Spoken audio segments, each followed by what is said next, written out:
Okay. Let's settle this once and for all. Adam and Eve, were they a power couple? No. Who said so? Okay. Otedola and his wife, are they a power couple? I Don't don't know. answer. I'm not asking you to answer me. Don't answer me. Okay. Let's bring this home. That's your favorite pastor. That's your celebrity pastor. You know them now. I don't have to call any of them their names. Are they a power couple? Question mark. Okay. We'll leave you to answer that, or we'll leave you to ponder on it, but let's find out.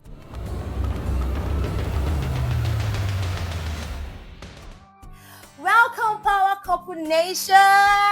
I am so excited. Like, my excitement is overboard. This is a space where we share relevant content on faith, family, and finance. So if you're just joining us, please, and you're yet to subscribe to this channel, here is your opportunity to do so. Like, it doesn't bite. The subscribe button does not bite. Just click and subscribe, and welcome to our family. Thank you. So without any further ado, let's quickly dive into today's conversation. What really qualifies a husband and wife to be called power couple? What really is a principle that guides power coupleism? What truly is the principle that guides these things? Are we even power couple? Let's find out. Let's find out. We're going to be unveiling it in a moment. So yes, we often see the hashtag everywhere. Like, if you go to social media now, on Facebook or Instagram, just type power couple, you will see hundreds and thousands of posts and pictures that have gone with the hashtag power couple. Do people really understand this phrase power couple, or they are just being overused or underused, or they're just being mesmerized all over social media? But then let's really talk about it today. But before we dive into who really is a power couple, there are some misconceptions about who a power couple is. So I would like us to start from that point. There are some misconceptions. So let's quickly start from that point before we go further. Okay, thank you very much. So one of the you don't have to thank me. Okay, so one of the most popular misconceptions people have about power couple is that they just assume they don't fight. I don't know why she's laughing. Okay, but because fight is a major ingredient that make marriage sweet. Even sweet. No. Now let's create a balance so that for those who are watching, they don't misunderstand when we say fight. Now, we're not talking of abuse in marriage. No, we're not talking of that kind of fight. We're not talking of a man or a woman who beats each other. No, that's not what we're talking about. We're talking about the kind of fight where couples will always have disagreements, misunderstandings. Why did you put the cup on the table? Why did you not put it under the table? And why over did you time, press they keep toothpaste? getting to know each other. So those are the common misconceptions. One of the top on my list. People always trouble over this. They don't fight. They look so lovey-dovey.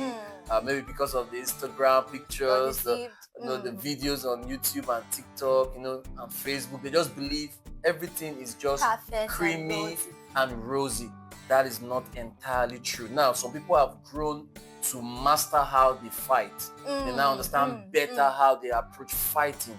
But the truth is that, like my wife rightly said, fighting is one of those ingredients that really makes your marriage sweet. And now, let me give them a hook on it. In short, I don't know if I want to say what was on her mind. That's why she's laughing. But one of the best experience you have as a couple, for those who are married, you understand that in those rare moments where you guys fight some kind of fight, when you guys are making up, that thing you do after you make up, how do you feel after that?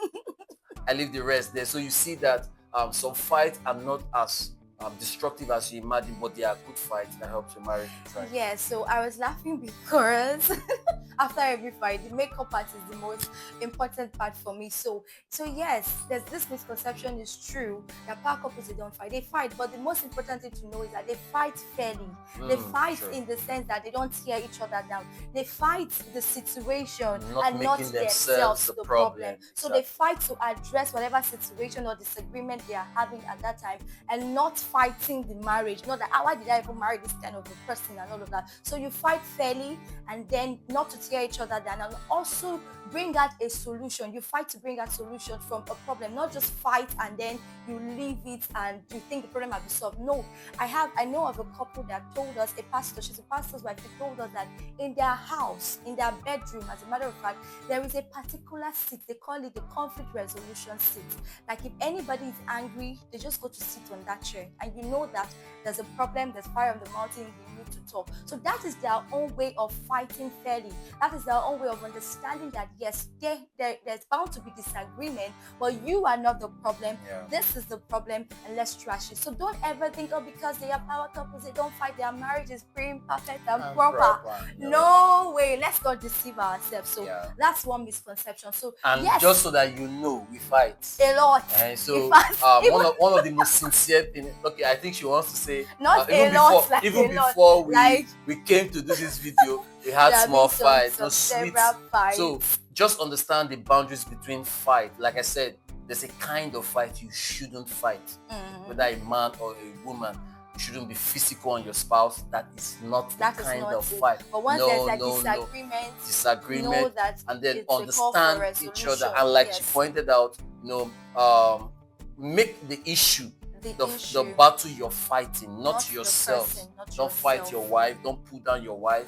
No, don't tear down your husband because you have a misunderstanding with each other. So that is one of the talking about that couple, I just remember. So one of the things they do in ensuring that their fight is better resolved, they ensure that whenever they have an issue, they don't go to bed until that issue is resolved. 12 you can't let 12 a.m.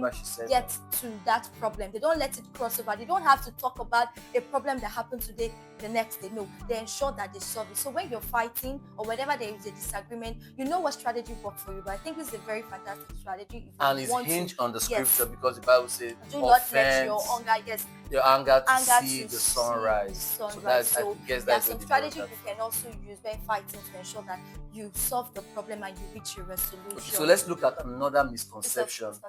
Now there's this the second misconception that tops our list today is the misconception that every power couple is defined by the amount of money they have, or more like what we call they are very rich. So if you're not very rich, you have to belong to the 1% of the 1%, the cream de la cream of the society for you to be called a power couple.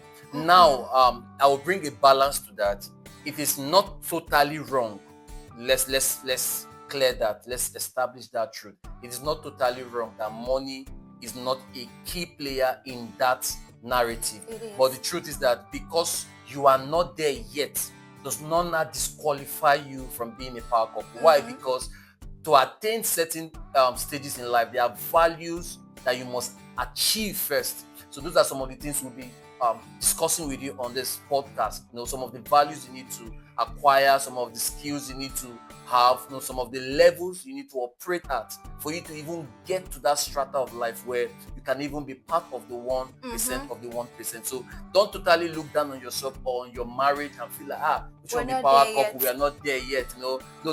Yes, you may not be there yet, but it doesn't change the fact that you are a power couple if you know how to apply some of the things we'll be talking about on this podcast. Yes, just to add an ice on the cake. So why money is important, or influence or success is important, being a power couple is not hinged on all of these things.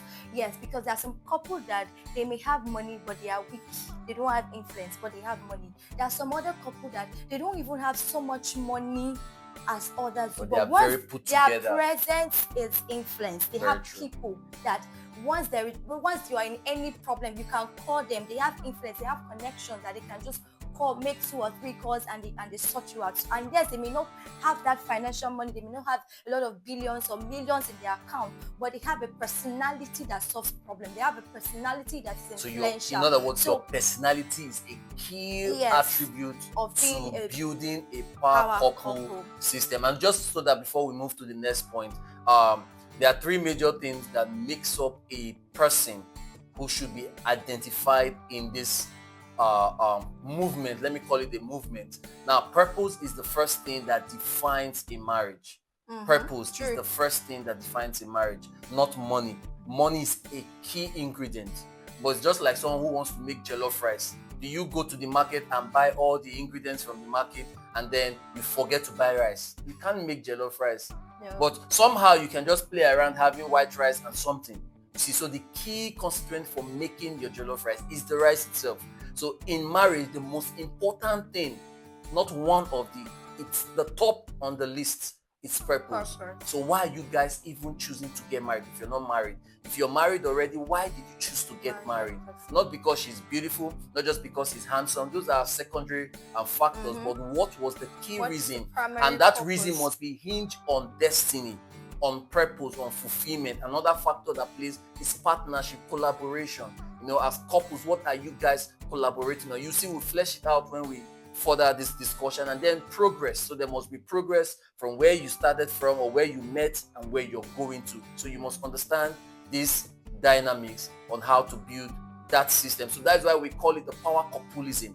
It's a mantra. I know it makes my wife laugh every time when I say that, but it's just a theory that helps us to govern what we do in our community. So power coupulism, we'll be looking at that in the future, but I thought to mention that to you as we progress. Yeah, so hold that word right there, power coupulism. It's not in the dictionary, don't even try. Don't worry, it's our word.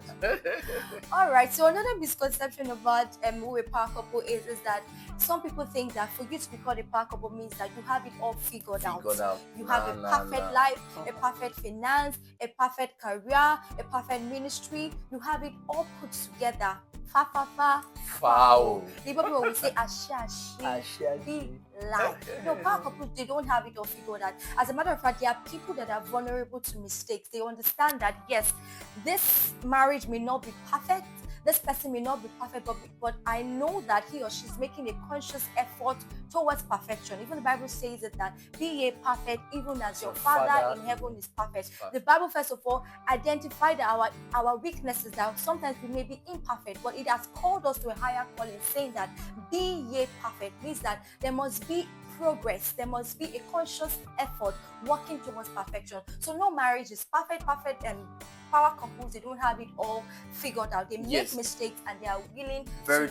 Just to add to that, so when you talk about not being put together in everything, don't have everything figured out, yes, but you notice that every power couple you can identify, whether from history, like we talked about Adam and Eve, or you're looking at Abraham and Sarah, like for those who are Christians, or you want to look at anybody you can associate with that statement with, or that mantra with, you find that there's something that is synonymous across border, is that they always have a common goal, like we call it, a common goal. And like I said earlier, that common goal is hinged on purpose. So it's not because they had it all figured out. No, as a matter of fact, many people we know as power couples have had more bridges burnt than they even had bridges built.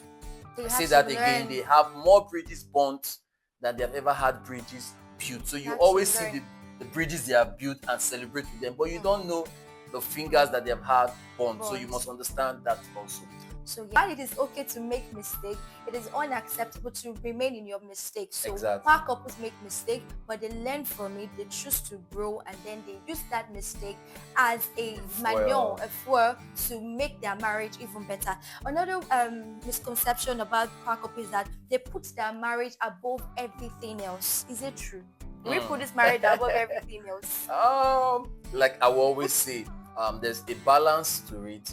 In a way, your marriage cannot always be above everything else. That is just the truth. There are things that should be important per time. But in summary, your marriage should not be at the detriment of your marriage. So what many times we think is that, their priorities on so many other things, or maybe their priorities on the marriage above everything. No, there's a balance. There's a balance. So there's a time where I don't want to use the word the marriage will suffer. No, I think there's a time where sacrifices will be made, or compromises. Thank you for the word. No, compromises will be made, and the compromise may require the marriage to have a little stretch or a little strain on it. But no, not in destruction, but just so that something can be get done at that moment. So yes, many times there's the misconception that people give up, maybe sacrifice their marriage, or maybe to attain a certain level. No, there's a balance for every great couple out there. If you notice, there's a balance, and many times they tend to even raise good children. They have a loving husband and loving wife. At the same time, they have built success and legacy. And like we said, yes, money is a very good factor when you talk about power couplism, but then it is beyond just having money, because there are so many power couples out there or in history that were not really measured by the wealth they acquired. No. So that's why I'm using that clause repeatedly to remind you that yes, money is a good ingredient to be added to your marriage. It makes marriage sweeter.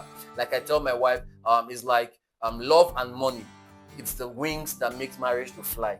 Love and money. So if one is struggling, you struggle to fly. When there's good money, you can have good time. You can afford good things that can make your marriage to feel good part time. But then it is not just money that makes marriages work. Absolutely. Because there are so many wealthy people who are divorced today. There are so many wealthy people who are not even married. Not actually keep the marriage. So yes, there must be balance. That money is very important. So somebody will not misquote us and say we don't want money. No, money short. As I did like this now, if you understand pidgin English, I want to have good money so I can, I can keep spoiling this baby and spoiling myself and spoiling the children. So that is the way to look at it. Okay, yes, just to add a little more to that thought, why let's take the story of Esther and the king.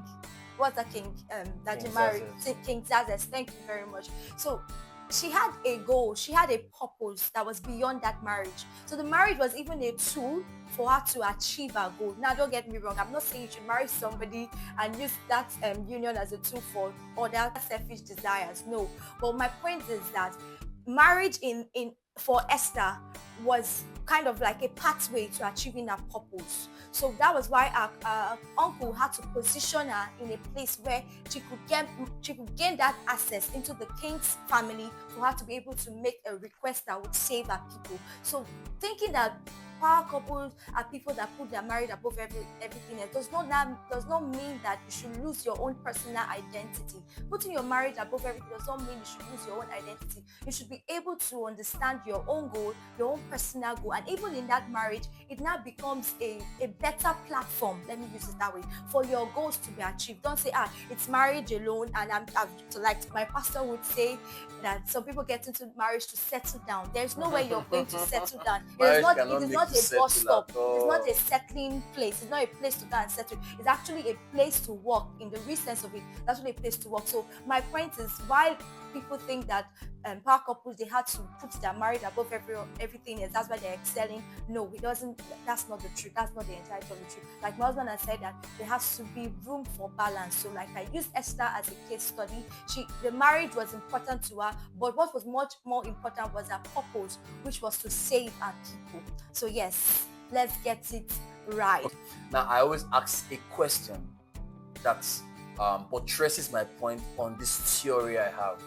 I totally believe 100% that marriage was not first designed by God, even in the garden, for procreation. So in as much as the Lord also said that children are the heritage of the Lord. I have children. I want children. I used to play with my wife that I want more children. We originally wanted 4 children. As a matter of fact, I just decided I want to have more children. I want to have 7 children. My wife will be telling me and who, So if they are going to come once, I cannot do the 7th. Beautiful. Lord can do anything. 5 more times. But then you understand that children are, I can't use the word byproduct, no. But children are not the focus for getting married. Yes, marriage is not for just so that you can have children. No. Marriage is hinged on God's purpose for your life. Everyone has a purpose. Whether you are married or not, your purpose should be known. But if you choose to get married, like Paul said in 1 Corinthians 7, from verse 1, talked about this whole, if you choose to get married, it's your choice. But if you choose to get married, understand that both of you must marry in purpose. What is that joint thing that you guys are getting married to do? I always use this example to postulate my point as I summarize. If for instance, you as a man, because many times it comes with a man, though women also have that same experience, but I think it's more pertinent with men. Let's say you're into the faith thing, and then God calls you into ministry. and you had this inclination in your heart, even before you got married, that God wants you to go into active ministry as a pastor, maybe someday, or and you somehow you just you ignored that leading in your heart, and you got married to a woman who only saw you as a career or a businessman, and she just wanted to be with that kind of a person. She never had that desire to be married to a pastor. And halfway into the marriage, you now say you are being called by God into ministry. Haba, you will have a lot of challenges because that woman will struggle with you to stay in that marriage. She may end up coming to terms with it, but for many people, it never happens. So you must understand that individuality of purpose, so that helps you to understand know who your is direction. Going your way. Exactly. So if you're a single watching this, know that because a lot of them have this misconception that it is money first. I've not found the person. It is you discovering your journey. That is when you will know who fits into this journey that I've headed, who fits into this direction. So let's get that clear. Okay, before we go to the last segment of this conversation, if you're just joining us, here is another reminder: like this video, share, comment, leave a comment, and subscribe to be part of the Power Couple And then also forget Nation. to turn on your notification, so that you get notified. more notification on our videos. All right, so let's move quickly to the last segment of this conversation. What are the 5 principles that make, they are not 5 actually. I think in my husband's crafting, he knows how to craft a lot of things. He had crafted 12 principles of power couples. What are the 12 things? But in this video, we're just going to be sharing 5 of it. He's writing a book on it, so when the book is ready, you know the remaining 7. So let's just share 5. Quickly, what are the 5 principles that when I look at this 5, they are more than that. They could be more than 12, of which he has identified, but then we're looking at this 5 in this video. So you would not pick them one after the other, and then you would not bring those your favorite celebrity and look at them. Do they fit into this description? And also use it as a way to and if judge you're single or you're married, you can also sit with your spouse. Let's do an extra of our marriage. Do we fit to be called power couples, or do we have to wait till we have money and influence? Okay, quickly, the first one is shared vision. Somebody say with me, shared vision. There has to be something that unites you together. There has to be something that brings you together. First of all, what is a vision? Vision is a mental picture of your future. So after identifying your personal goal, it must align with the goal of the person you're getting married to, because that is where you cannot work together. That's where you cannot build power together. That is where you cannot build influence together. That is where you cannot build a strong legacy together. Because come to think about it, if there is no vision, if there is nowhere we are going to, we just wake up, And the Bible is even clear on that. Like, without vision, my people will perish. So when there is no vision, you're going to, you don't have it mapped out. You may not have it all figured out, but at least you can identify that this is the vision for this marriage. This is where we're going to in the next 2 years, in the next 3 years. So if you're a single watching, and when people go out to talk with that person you want to get married, you're talking about shawarma, you're talking about your latest restaurant in town. That's your pre-wedding photos are going to look like. You're talking about the latest restaurants and the number of Domino's pizza and close, what's it again? Cold Stone that you're going to live. Your favorite. See, bro, you're getting it all mixed up. Exactly. What you'll be talking about is your vision. What is the vision for this union that we are getting into? What is the vision for this relationship? Is it going to be either the marriage in the next 5 years? And if it's going to be that, after that, when we finally get married, what is the thing we're doing together as a couple? And it should be hinged on the word of God. You must find that purpose hinged on God's word. It cannot be outside of God's word. Yes, and to add to that, shared vision. Now, I know we may be looked down. Some persons who may be watching this video may not be Christians. Maybe you belong to other religion, and you may ask yourself, how does this concern me? It concerns you. Even in whatever faith you believe in, vision is one of the most prominent things that aligns in every movement, whether you call it whatever religion you align with. But we as believers, even if not in marriage, in business, exactly. So vision is a key component. In short, is the leading component. And now, for those who are believers or Christians who may have heard me say, vision, without vision people perish, and you want to correct me that is knowledge. I know it's knowledge. Without knowledge, my people will perish. Now, but what informs vision? What informs vision is knowledge, yes. But the leading point of every knowledge is to have direction. True. So you see that is why I had to substitute that, so that you have clarity that when there is no vision, you are leading yourself to destruction. So vision is the most important thing that leads you guys to, and I said this in summary also, when there are issues in your marriage, when there are challenges, because every marriage will have a form of pressure that will come to test the durability and the viability of that marriage per time, per season.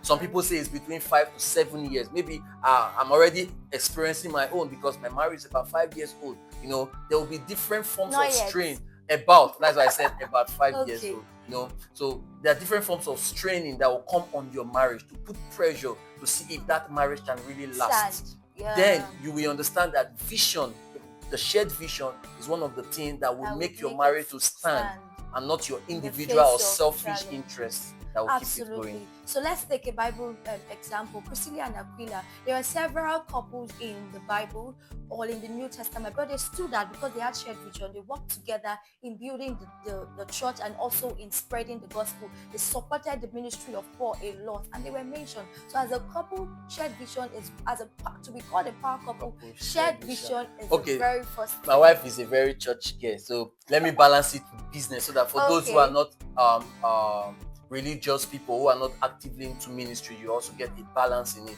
Now, my favorite mentor is Dr. Strive Masiyiwa, the founder. He's a Christian also. And he's a Christian also, and he's the founder of Econet Group. For those who don't know him, just type it in. He has the largest business platform in the world. Strive, the spelling for Strive, Masiyiwa. Just type or you can just type Econet, the founder of Econet. You know, there's something I love about him since I started following him for over 7 to 8 years now. On his space, it's the joint vision or the shared vision he has with his wife.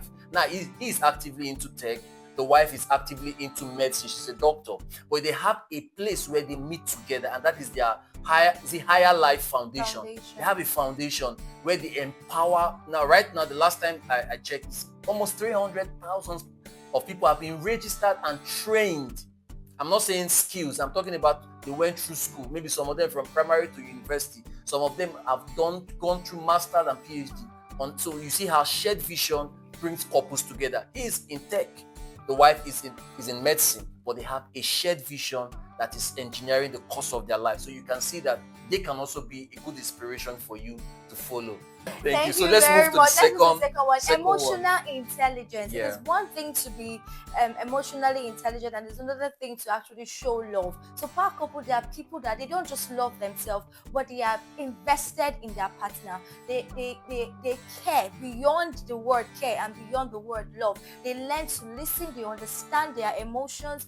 They know when their partner is sad and what they need to do to get them bubbling and up and lively. So you must understand emotional intelligence is one other key ingredient or principle of power couples. Yes, very true. And I say this to clarify this notion that I see a lot of times on social media, especially from our female folks.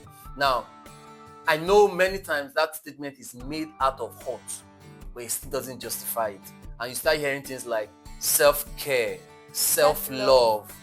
It doesn't really work. I do me. Thank you there. I do me. No, it's not about me. In marriage, it's about the other person. No, that doesn't mean you should lose yourself. True.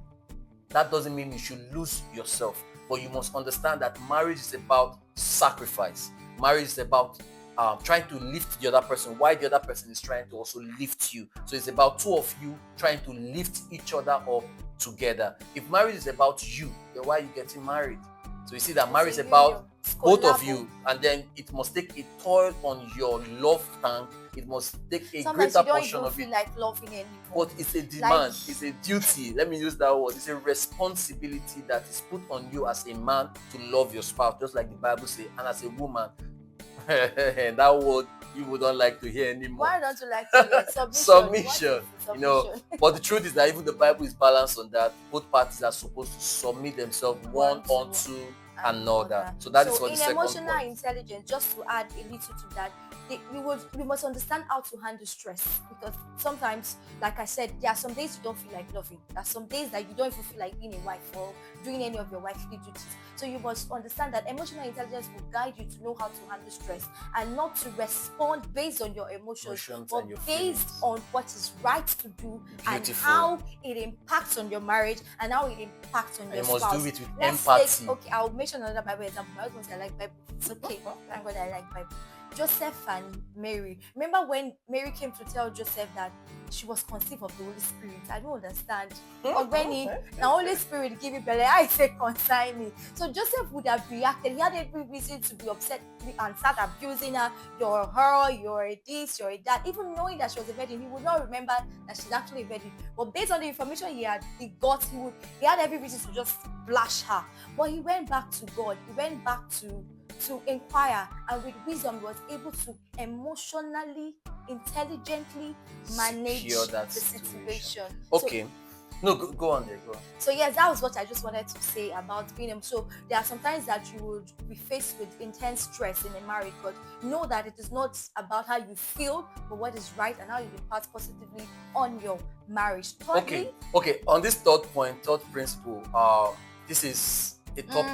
This is a field of its own. In subsequent episode, I'll be doing a full episode or even a series on this topic, and it's what we call, or what I titled, the wealth reading. What is the wealth reading of you guys, or the person you're planning to get married to? Now, let me tell you, there are some people who are not really interested in making so much money in this life.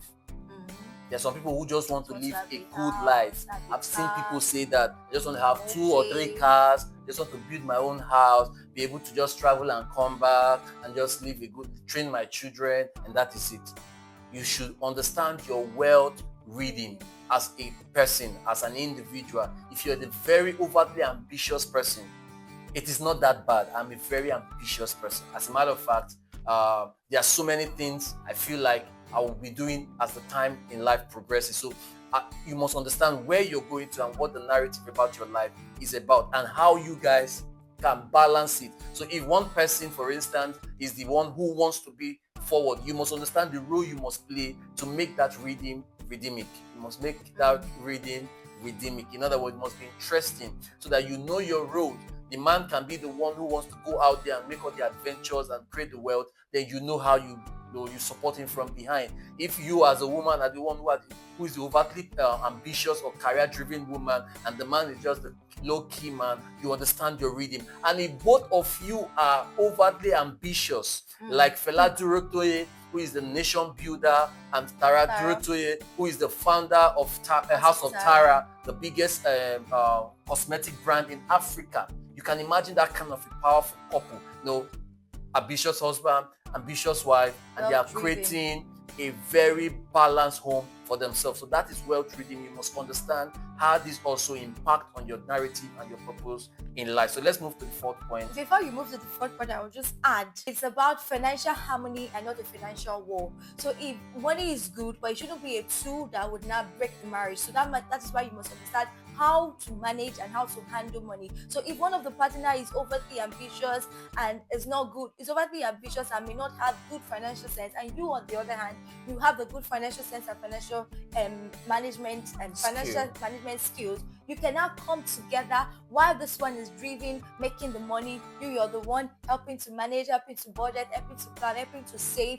In that way, you will see that there is a balance. You're not at loggerheads of, okay, I'm the one bringing, you're not bringing, and all of that. So you should know that why money is good and is a tool, how you handle it can either break your marriage, and it's not gender specific. It is not gender specific. The man can be bringing, the woman can be bringing, any party can be the one that can manage. But just have a wealth reading that you both understand and it works for you. So let's move to the fourth one.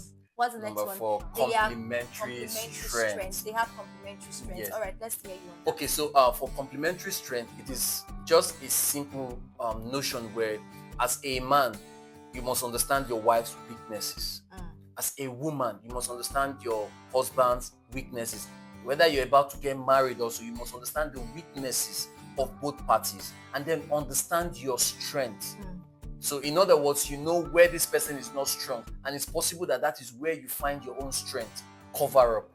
If you know your wife is not strong in this area and you can be strong in that area as a man, cover up. Same way for a woman too, you must understand your complementary strength in any area of your life. And now this is not restricted to just pursuit of career, pursuit of ambition, and building businesses and impacting the society. It could even be spiritual. In the commonest things of like spiritual work together, and even your homely functions or chores.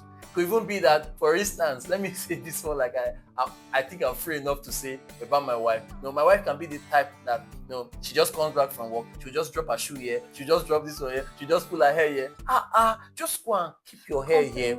Just go and keep your shoe here. I don't like disorderliness. I just like things kept in the right proportion. Maybe I got that from my mom. My mom is the kind who, in darkness, she can just walk to somewhere and just pick whatever she kept in that place. So I like my life like that. But my wife sometimes, so you see, sometimes it can be overbearing. But sometimes you must compliment. He is still talking about this thing. I'm going to try. But compliment, just to compliment him. But it does not mean I'll be scratching you, but just to compliment I understand. Him. But another thing I'd just like to add again is that marriage, you complement and not compete. Yeah. So a lot of marriages today, you will see that the husband and wife, they are competing. Like if the wife is in politics, the husband will say, I remember that movie we saw. Okay, yes. I won't mention the name of the movie, but I'm the better candidate. Or so whatever, like husband has said, whatever thing your partner is good at, yours is to, whatever thing they are not good at, yours is to help them complement it and not to compete, against them. Always have harmony and peace in your home. So lastly, the last one is what? Absolute dedication. Let's say it again. Absolute dedication. One of the fifth principle that we'll be talking about today is absolute dedication. There is no back door. There is no I have a plan B. This marriage is not going to work. Maybe there's another guy waiting that's going to make the marriage that you're planning to run away with, to get married again and all of that. So yes, there may be differences that and maybe irreconcilable like we normally hear these days, but don't go into marriage with the mindset that if it works, it works. If it does not work, so it's already a 50-50 in your heart. You already have that you already destroying in your mind. No, it is a union that is totally hinged on commitment, like it is. You have to put your all. Don't go into marriage. If you're not yet married, please hear this. Don't go into marriage even 99. Having your 99. No, you have to give it your all. It is 100. Don't have the mindset that, okay, the back door is open. If it does not work, I will leave. And you're not invested in your partner. You're not doing anything that makes them grow. You're not doing anything that makes them happy. And once they complain and say, I can't take this anymore, you dust your feet. Oh, yes, now bye. There is some other person waiting for you. No. So people that are called power couples, or they know where they are going to be called power couples, you must know that it is an absolute dedication and commitment, and of course rooted in the word of God. The reason why absolute dedication is the fifth on this order is because many times there will be lack of dedication if you don't understand the first four things. There will be lack of dedication. When there is no vision, like she rightly said, you will easily dust your feet and walk away because there's nothing you guys are even having in common, no shared vision, no emotional intelligence. You understand that we guide there's no complementary strength, there is nothing there that is hinging you guys together, and then there's no even wealth reading. So you guys are not doing anything together to even make money. Maybe one party is feeding off the other person, or one party got into exactly. And sometimes it can even be the men. So some men will say, I will marry for money. They marry a rich woman, just because they want the money. The same thing to a woman, you marry a rich guy just because of the money. So you are not invested, or you have not even invested anything into that marriage. So it's easy for you to walk away. So you see that when shared vision, emotional intelligence, wealth reading, and then complementary strength, are in active proportion in that marriage, it will be easier for you to dedicate your heart and yourself to building that marriage. But when there is no shared vision, it's easy for you to just dust your feet and just walk away, because there is nothing you are even putting into that marriage for it to work. And like I always say, we are not talking about abuse in marriage. We'll be talking on that later on. So we're not talking about abuse in marriage. Where there is a grave abuse in marriage, seek counsel, seek no help. But then in the case where it's just a matter of tolerating each other differences, come on, that is not enough reason to prepare, just to put in everything, and you see that over time things will keep getting Somebody said better. marriage they work, now you know one work. Exactly. And it's very Mama, true. when I hear that Marriage at statement, work, I there are so think many marriages yes, that it are is hard working work. today. So don't ever have the mindset that I'm And coming to marriage sugar, to settle to pick down. your word you just said in passing, the truth is that marriage is actually hard work. It is not the place It's hard to work. settle It's not down. a place to settle down at all. Sometimes I even feel like my husband is more invested in my goals, in my vision than I do.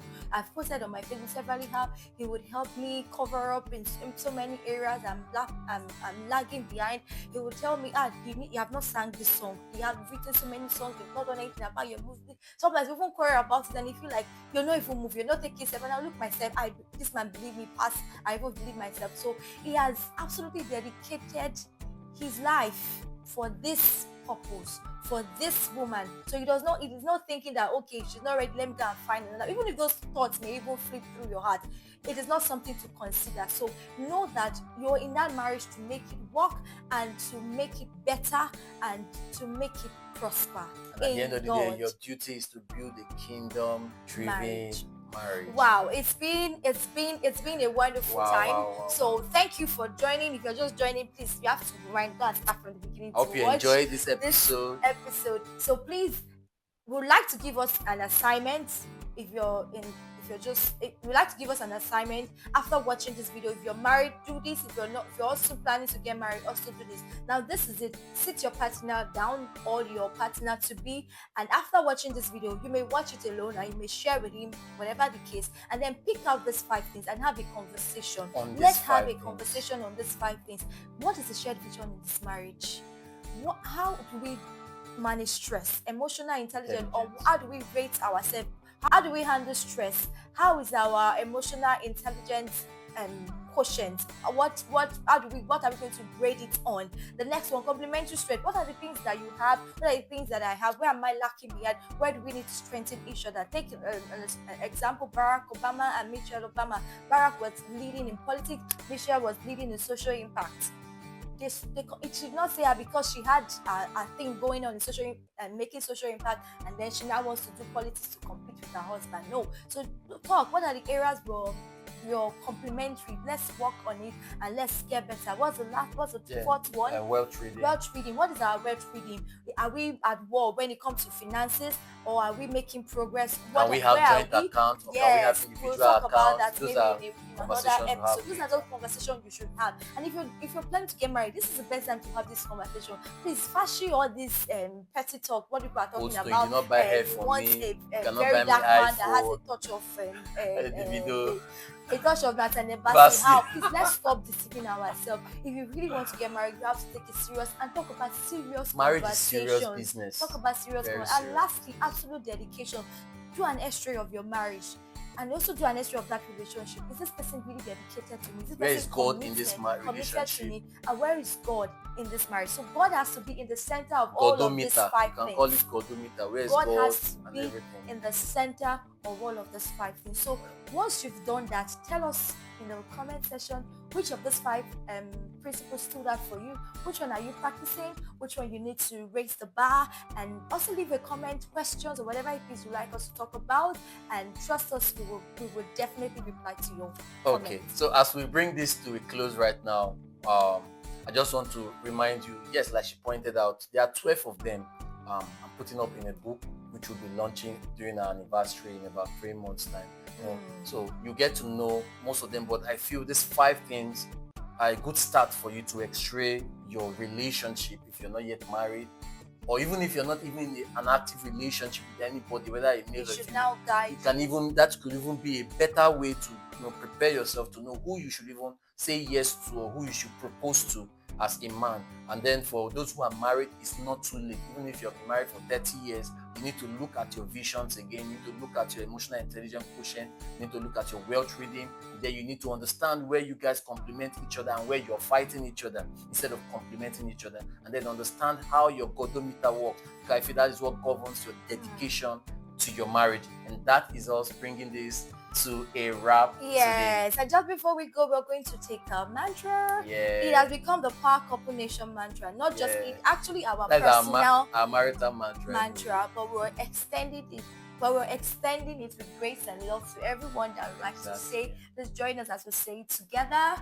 My marriage will not fail. My marriage will work, and together we will fulfill our marital destiny. Take that one more time. My marriage will not fail. My marriage will work, and together we will fulfill our marital destiny. Until we come your way again in the next episode, stay connected. And don't forget, share. Yes. Thank you, sir. Stay connected, stay purposeful, and stay powerful. Bye. See you in the next video.